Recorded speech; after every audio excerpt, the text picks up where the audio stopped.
I'm Lisa, and I'm the mom half of this duo. And I'm Shada. I'm Lisa's daughter. And welcome to Two Peas in a Plot, our little corner of the internet where we talk all things books. We read across genres and love everything from underrated gems to longtime favorites. And just a quick heads up while we try to avoid spoilers, we do talk about what we liked or didn't. So there might be a few light spoilers along the way just to give you some context. So if you love stories and want to grow your TBR, hit that subscribe button and join the plot. Hello, everyone, and welcome back. And Shada, this is kind of a question I kind of want to answer, so I'll answer it first and then you can. Oh, okay. If you could read anywhere in the world for a day, where would you go and what would the setting be? And I was going to change it to the US, which in my head I did, but I didn't say it. But I want to go to Maine because we've talked about Maine before. I want a cozy cabin with woodsy trees. Well, woodsy trees, I guess that's what that means. That's why I'm not a writer. I want trees, forest around me. When I look out the window, I want a cozy and comfortable chair with a little table lamp so I can put either a coffee and whatever else I may have next to me, and my book, and maybe a little blanket. Yeah, and I want it to be cold. That's my cozy place for the day to read. How about you? Yeah, that sounds super good. I kind of want exactly the same thing, Hmm. except I would love it to be like in England or Scotland Oh, yeah. and maybe less woodsy, but like rolling hills, pastures, that kind of thing. Although I think that England used to have a lot more woods and a lot of it's been deforested for Mm, animal grazing. So I guess that's not great, but yeah, something just like a cozy English cottage mm. out in the country. That sounds That would lovely be too. super I would cozy. go to Maine for one day and then I want to go to England with Shade on the second day. Oh, yeah. So I'm going to have 2 days. So today our book is a cozy, and I absolutely love this series. And I have read the eighth book, and I am going to talk about it a little bit, but I'll bring up the first book that you should start with. And you should definitely start reading them in order because you get to know the characters more. And it's such a lovely atmosphere to me that I go to because I love all the characters and they have this great relationship with one another. So, our book today is called Pop Up Dinner, Drop Down Dead, which I have the hardest time remembering, which is a Milo Rathke mystery series by D.B. Elrogg, published in 2025.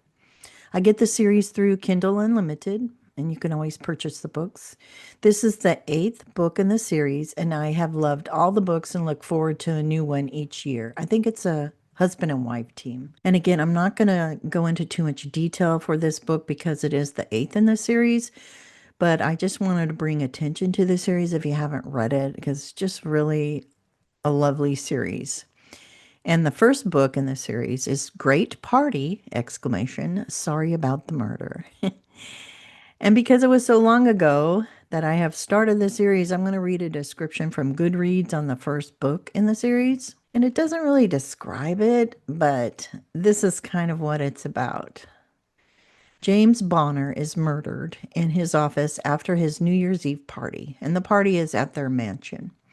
The widow has a long standing grudge. The son has gambling debts, and a couple of low life thugs are hanging around. Why?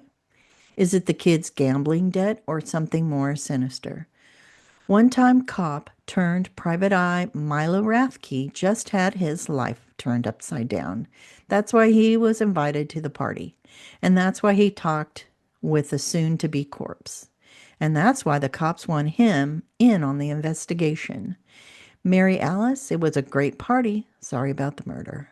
And that's kind of the humor it has.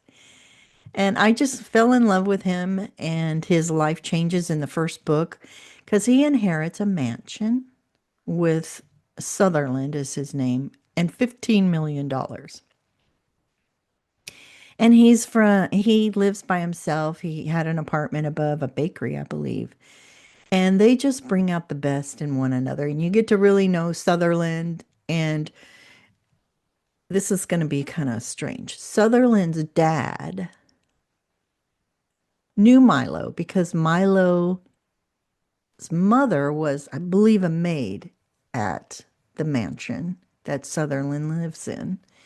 It's called Lake Song.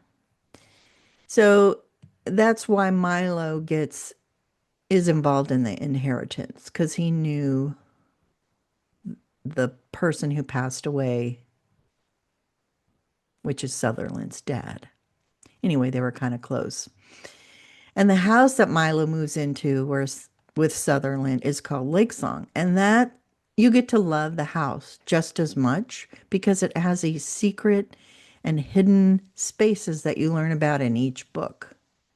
So you so it's like a growing community with characters and a house that you just love everything about it. Even the next door neighbor, where the first murder happens, you get to know that person. I think her name's Alice. And the main investigating team who hire Milo as a consultant are just as important and have great rapport with one another. This book in particular, the one I'm talking about, the eighth book in this series, has one of the newest members of the police department. She's in a few other books. Teamed up with Milo, and during a snowstorm, this is the funniest part, and they end up crossing into Canada illegally. And the dialogue is so funny and sarcastic, which makes me love these books all the more. I feel half of the book is solving the mystery, and half is about the characters in the book with their regular day to day going on. And they have this every Sunday. I think they have a poker game at each person's house, and it's just like when I read the books, it's like visiting old friends and family. And I hope you would enjoy this series as much as I have. It's just a comforting read, but it's still got a good mystery, but it doesn't focus totally on the mystery. That sounds really cute. That sounds like the perfect cozy mystery series. I am intrigued that I feel like with cozy mysteries, usually the main character is a woman. Like usually the if there's a detective and it's a man, it's like more of a hard-boiled mystery. So I think that's interesting that it's a man versus a woman. Yeah. Is he older? Is he younger? He's Do you know? older. I Oh, think okay. I don't know if, like I said, this it would probably be in the first book, but he used to be on the police force, I believe, and he retired and is a, yeah, he's a former cop turned PI. Okay, that makes sense. Yeah. And he's just a really neat person. Call it mindlent. He has this he has this way of thought processing who killed the person. He knows who did it, but it takes him a while to get to that point. But it's just really cute. And the way their relationship with Sutherland that he meets, because Sutherland's very straight-laced and Milo's the opposite, but they bring out the best in one another. I just really enjoy this series. It's really cute. Did you say it's a husband and wife team that write the books? Yeah, yeah. I wish I had more information on them. I didn't really look them up. And that's why they have the name DB Elrogg, I believe. They just squished their names together or came up with I something can't different? remember. So I found some information on Audible. It's Amazon, I believe. And they talk about DB Elrogg is a pen name for Alice and Harvey Goldberg. Alice is a retired teacher and will not let Harvey use the word very unless it is in dialogue. Harvey is very upset about that. Harvey is a retired TV network news producer. After a year in retirement, we were both getting on the cat's nerves, and she demanded we start writing a book. Always listen to the cat. We hope our Milo Rathke mysteries are a little humorous, and our mysteries are there to solve before the reader gets to the end of the book. Yes, there are clues, and the readers know everything there is to know. We don't throw in vital information on the last page. We published our first book, Great Party, Sorry About the Murder, in January of 2018 and hope to write at least one a year. So that's the brief description about them. I, Of I our, like the I like the note about very. yeah, That's cute. it's cute. So they just sound like a cute couple. I just really enjoy. And how fun to do that in your retirement. I couldn't do it. I couldn't write. I can barely speak sometimes. I think you could write. You don't have to speak to write. This is true, but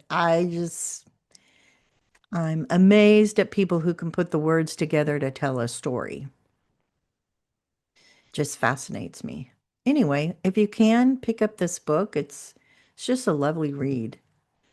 And again, I don't try to figure it out anymore. This one I had a hard time figuring it out. I thought I did, but like I said, they are really good at taking me away from who I think it is. And then I just enjoy it. I'm just not into figuring it out anymore as much as I used to. Well, again, if you can pick up this series, I think it's a wonderful read, a good mystery, cozy, a good feel. You'll love all the characters. It's just a nice break in between some emotional reads if you have something that you were reading that's deep and emotional, and then you want something lighthearted but kind of fun and interesting. This is the one to pick up. So we appreciate you hanging out with us. Thanks for being here and talking books with us. And if you love stories and want to grow your TBR, hit that subscribe button and join the plot with us. And we'll see you in the next chapter. Bye, y'all. Bye bye.